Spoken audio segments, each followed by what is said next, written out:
Coucou tout le monde, alors je suis à la demande de plusieurs d'entre vous, je vous partage ma wishlist du moment que vous m'avez réclamé. Alors comme toutes les wishlists, vous savez que les wishlists, eh ben, ça bouge. Hein. Alors la prochaine sera sûrement différente, mais aujourd'hui voilà ce que c'est. Alors tout d'abord, je vais vous présenter mes coups de cœur de l'année 2021. Je précise que les coups de cœur, c'est les coups de cœur que je n'ai pas encore achetés, mais qui sont vraiment en tête de liste. Hein. C'est vraiment ceux pour qui j'ai eu un gros coup de cœur. Alors en premier, eh ben, il y a le Phalaenaria. Vous ne serez pas étonnés ceux qui me connaissent. Ça a été vraiment le gros coup de cœur de cette année 2021 pour ces illustrations super magnifiques de Gabriel Leroy. Alors je sais que c'est un oracle qui va demander beaucoup de travail car il est très spécifique. Alors j'attends sa réédition parce qu'il doit être réédité en avril ou mai avec un nouveau 2 et de nouveaux galets je pense. Alors ben, ça va vraiment être mon jeu collector je pense.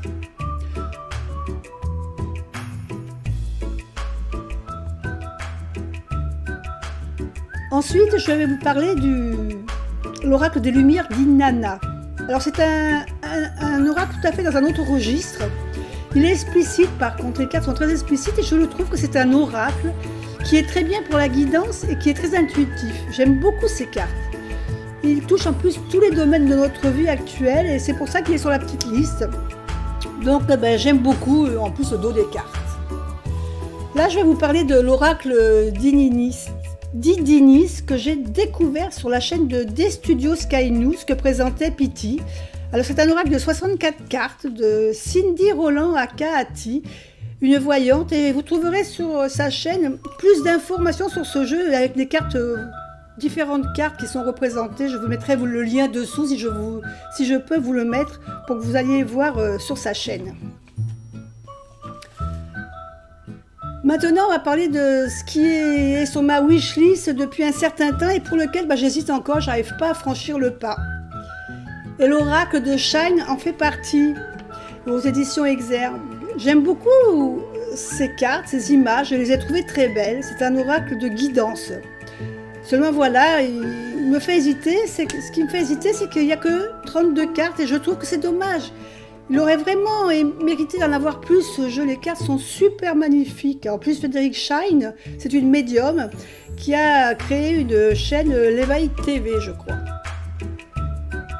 Le reflet de lune, le Normand de Célia Méléville. Alors, tout le monde le connaît, hein, il n'est plus à présenter. Alors, je voulais le prendre pour le marier avec l'oracle des reflets. Mais j'hésite encore. Alors, en plus, c'est dommage parce que la pochette de ce jeu, elle est magnifique. En plus, qu'elle a fait pour mettre le jeu. Seulement, bon, il y a des petites cartes qui me gênent. Un peu le trèfle, un peu trop chargé. Et puis bon, il y a des cartes... j'accroche pas toutes les cartes, mais bon... Je pense que je franchirai quand même le pas un de ces jours. Alors le grimoire Magicus avec son oracle. Et le grimoire, c'est quelque chose que j'ai découvert sur la chaîne de Saint-Cide. Alors c'est un jeu qui permet de travailler sur des divinités, sur des personnages connus. C'est un oracle très spécifique qui m'attire beaucoup, mais je ne suis pas sûre de m'en servir souvent. Voilà pourquoi j'hésite encore à acheter ce bel objet. J'aime bien pourtant, j'adore les cartes, elles sont très bien travaillées. Mais voilà, est-ce que je vais en avoir l'utilité? Est-ce que je vais vraiment m'en servir? Il me tente tellement que je ne sais pas, j'hésite encore. L'Urban Tarot. Alors l'Urban Tarot, j'ai découvert sur la chaîne de Papote et Lunaison, une période où elle le présentait. Alors c'est vrai qu'il m'a plu, j'ai été attirée par certaines cartes, mais bon, j'ai pas franchi le pas encore, j'attends le déclic. Je ne l'ai pas eu. Lush Tarot. Alors celui-là, je ne vous dis pas. Il est allé dans mon panier Amazon je ne sais combien de fois.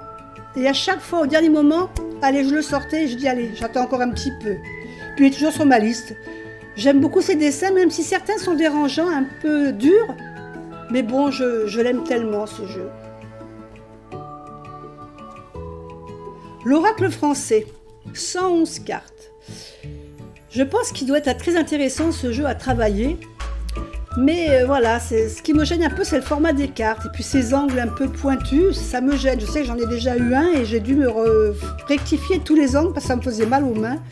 Donc voilà, ça me gêne un peu. Après, le fait qu'il ait une boîte en bois, ça ne me gêne pas. Par contre, le prix, 80 €. Si on compte les frais d'envoi, si on veut acheter le livre, c'est quand même quelque chose qui nous revient à 120, 130 euros. C'est pas un jeu pour lequel j'ai vraiment eu un coup de cœur, donc je trouve que ça fait un petit peu cher. Donc celui-là, eh ben, il attendra encore un petit peu.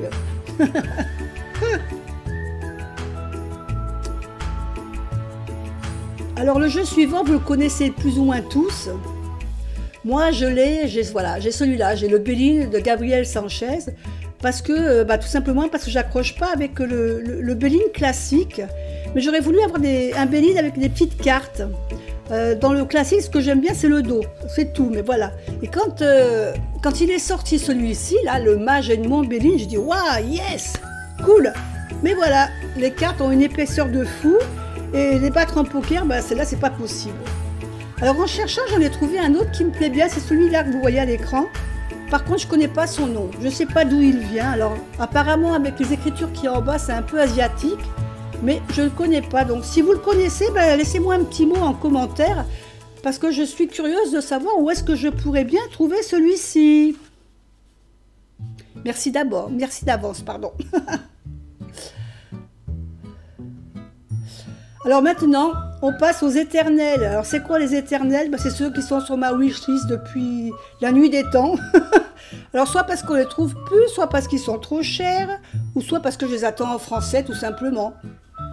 Donc le premier que je vais vous présenter là, c'est le True Black. Alors celui-là, c'est vrai que maintenant j'ai vu qu'on le trouvait sur Amazon. Mais c'est vrai que, est-ce que je vais m'en servir? Les images sont belles, elles sont originales, c'est un jeu qui est moderne, c'est un jeu qui claque quand on le voit. Les cartes, on a l'impression qu'elles ont de la lumière de partout. J'ai pas franchi le pas, alors j'attends. Peut-être qu'un jour. Celui-là, vous devez le connaître, c'est un vieux tarot, c'est le tarot Gaïen. Il m'a toujours plu ce tarot Gaïen parce que j'aime bien les représentations de ces cartes, même si ça fait un peu vieillot. Par contre, j'aime bien le format. C'est pas un jeu exceptionnel, mais c'est un jeu qui me plaît et qui m'attire, donc peut-être qu'il ressortira, j'attends. Alors celui-là, le Tellurique, c'est un jeu que j'avais vu sur la chaîne de Claire de la Lune. Je l'avais trouvé super joli, avec les associations des runes, avec les fleurs, les cristaux. Alors celui-là, vraiment, j'attends qu'il sorte en français parce que celui-là, je le trouve magnifique.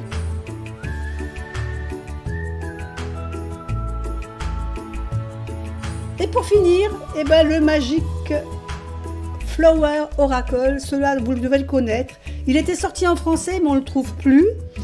Donc j'ai toujours espoir qu'un jour il ressorte en français parce que vraiment les cartes étaient trop belles avec ces fleurs, ces femmes avec ces fleurs, c'était magnifique. Donc je patiente en espérant qu'un jour quelqu'un se décide à le ressortir en français. On attend. Voilà, je vous ai fait faire un petit tour dans mes coups de cœur du moment, mes coups de cœur de 2021. Je vous ai fait faire un petit tour aussi également dans tout ce que j'hésite encore à acheter ou que j'hésite, que je n'arrive pas encore à avoir le déclic. Et puis les éternels qui sont sur ma liste depuis des lustres que je n'arrive pas à franchir le pas. Voilà, j'espère que ça vous a plu, que ça vous a intéressé, peut-être que vous avez découvert d'autres jeux. Moi je vous fais des bisous et puis je vous dis à bientôt. Bye bye.